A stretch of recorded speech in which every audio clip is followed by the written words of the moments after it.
वो लड़की कितनी पागल थी जो रात की तन्हाई में अक्सर मुझसे बातें करती थी। कुछ दुख सुख अपने कहती थी, कुछ दुख सुख मेरी सुनती थी। मैं गुमसुम रहता था, वो गुमसुम रहती थी। वो पागल थी या पगली थी, लेकिन वो अच्छी लड़की थी। जब भी मैं रोया करता तो फिर वो भी रोया करती थी।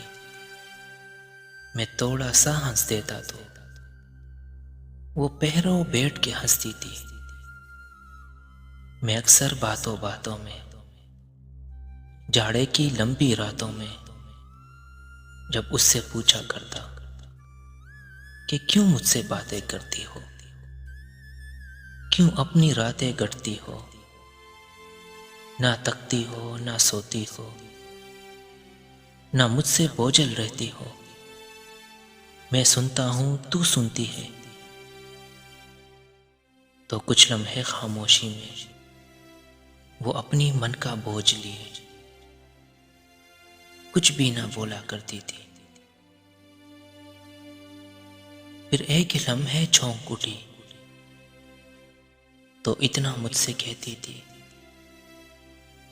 मैं क्यों ना तुमसे बात करूं, मैं क्यों ना लंबी रात करूं।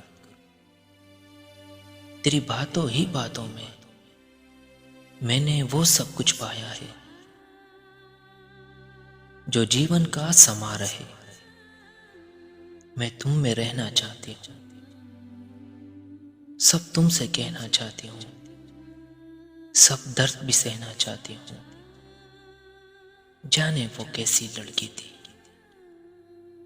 जाने वो क्यों ऐसी लड़की थी।